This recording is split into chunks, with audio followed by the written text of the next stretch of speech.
Muito boa tarde a todos. Eu hoje venho fazer um trabalho sobre Karl Popper e o falsificacionismo. No decorrer dos próximos minutos, eu irei fazer uma breve introdução a este trabalho, seguida de uma pequenina biografia de Karl Popper. Após isto, irei também falar das sociedades abertas e relacioná-las com a própria filosofia de Karl Popper. Assim, mais para o final, irei abordar algumas críticas a este filósofo, fechando esta apresentação com uma pequena conclusão, bem como apresentando-vos a bibliografia e bibliografia deste trabalho.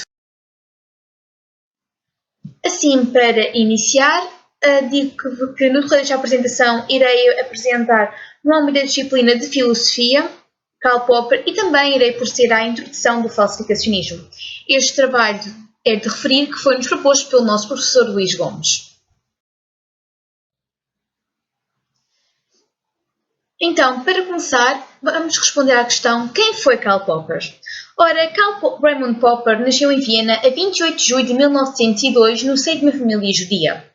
Embora tenha nascido na Áustria, ele acabou por se naturalizar britânico. Este filósofo foi muito dedicado às áreas sociais, das ciências e da política e ganhou um imenso respeito dos seus colegas de profissão, que chegaram mesmo de apelidar como o mais influente do século XX a tematizar ciência. Este doutorou-se em filosofia e lecionou durante vários anos na Áustria, na Nova Zelândia e em Inglaterra.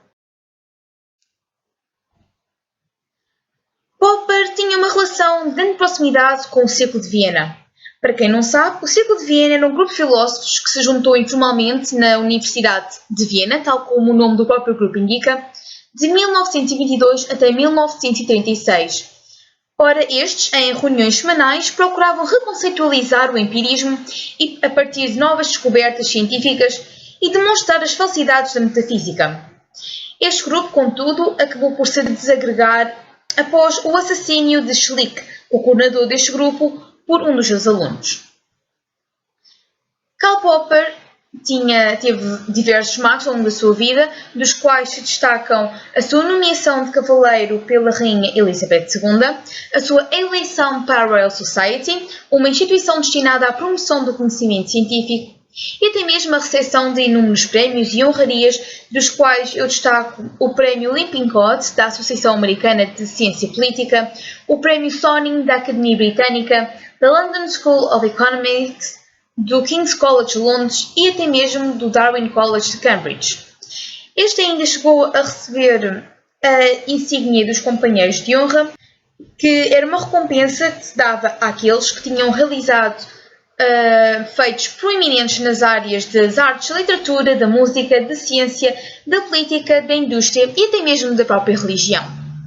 Contudo, sendo um ser humano, Karl Popper acabou por morrer em Londres ao fim de 92 anos de vida.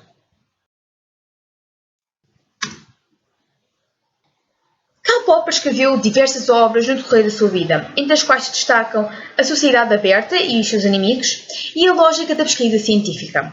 E é exatamente o tema das sociedades abertas que eu vou falar agora.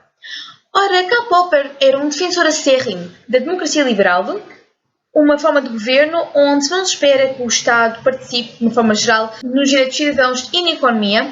Isto vai ser então possibilitado por um mecanismo de autorregulação, onde é extremamente importante a valorização das potencialidades de cada indivíduo que constitua aquela sociedade.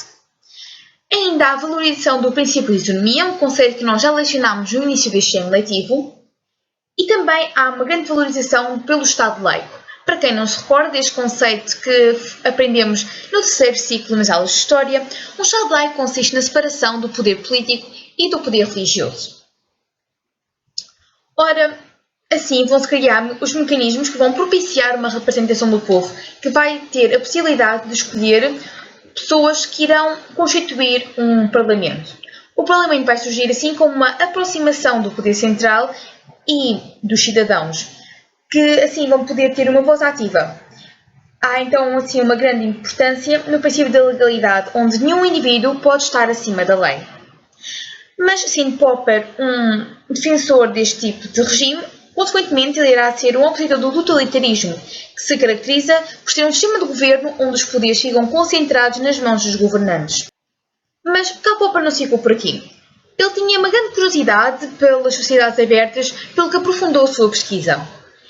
Ora, este envendrou por visualizar a transição efetuada desde as sociedades coletoras, ou seja, as sociedades fechadas, até às sociedades dos dias de hoje, ou seja, as sociedades abertas.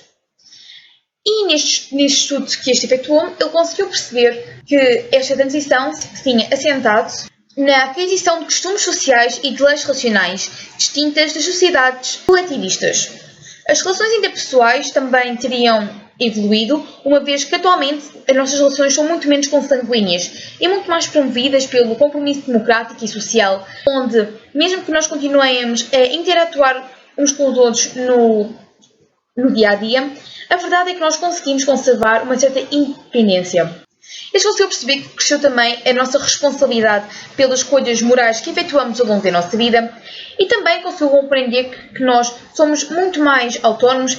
Assim, uma vez este acredita firmemente que, assim como o individualismo e o humanitarismo forem reconhecidos por cada um de nós, ser-nos-á impossível retornar à sociedade fechada, uma vez que o papel social e comunitário ficaria definido e esclarecido na mente de cada um. No entanto, Popper reconhece também que aquele espírito de grupo que era muito acentuado nas sociedades fechadas e coletoras acabou por se vir a perder com o tempo. E assim, este espírito teria sido bastante útil durante o século XX, quando a Europa foi assolada pelas ditaduras.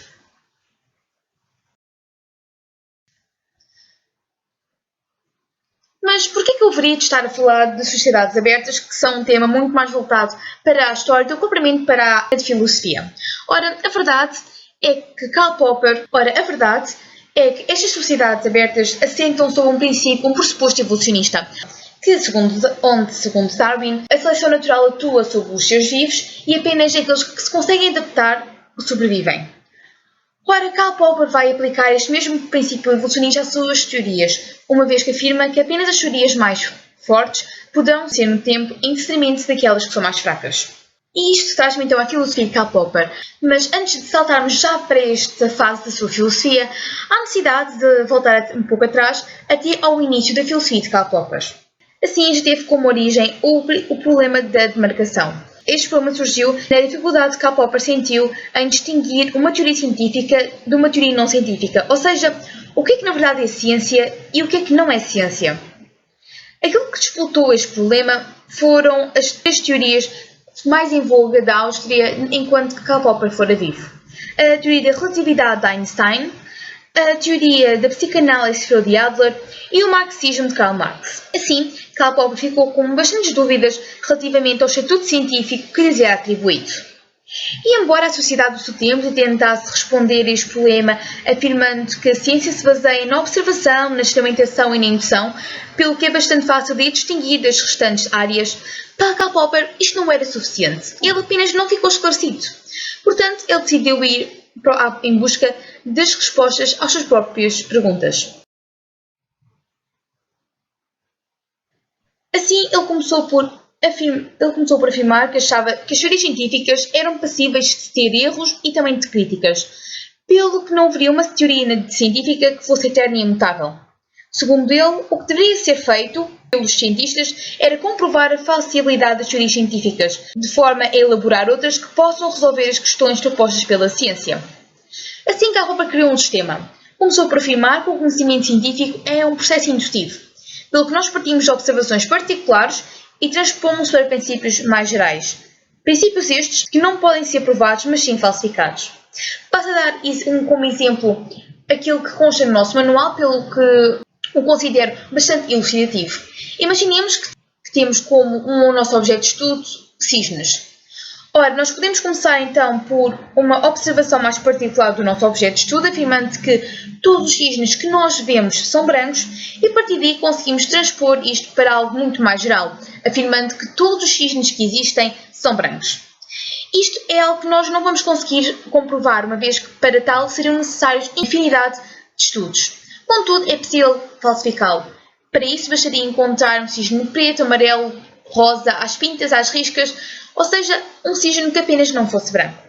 Deste modo, Karl Popper concluiu que uma teoria científica sobre o real tem de ser falsificável, ou seja, tem de ser possível fazer uma refutação das teorias científicas. Assim, ele colocou a refutação no centro do método científico.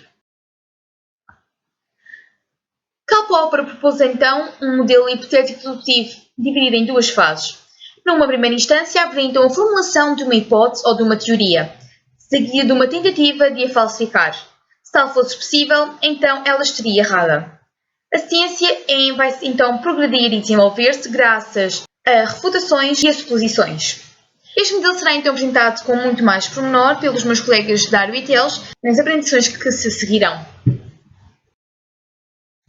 Assim como último tema para este trabalho, irei falar de algumas críticas. Devo começar por referir que durante a minha pesquisa não consegui encontrar um grande número de críticas. Assim decidi reunir uma compilação das 3 críticas que achei mais adequadas para vos apresentar. A primeira prende com o facto de Karl Popper achar que os resultados negativos são definitivos, ignorando por completo a existência de erros na observação ou de cálculos. A segunda relaciona-se com o facto da falsibilidade não ser necessária e insuficiente. Ora, não é necessária, uma vez que existem hipóteses científicas, como por exemplo a existência de ondas gravitacionais, que são confirmáveis, contudo, elas não são falsificáveis e não é por isso que elas deixam de ser compatíveis com o conhecimento científico. E também não é suficiente, uma vez que existem hipóteses não científicas que por sua vez são falsificáveis, como por exemplo a capacidade de determinarmos a nossa personalidade através do alinhamento dos astros no momento em que nós viemos ao mundo. Ora, a última vai assentar sobre o facto de poderem existir 2 teorias científicas que consigam sobreviver aos mesmos testes experimentais ao mesmo tempo, e neste caso a teoria de Karl Popper não nos permite auxiliar na escolha de qual destas duas nós deveremos preferir.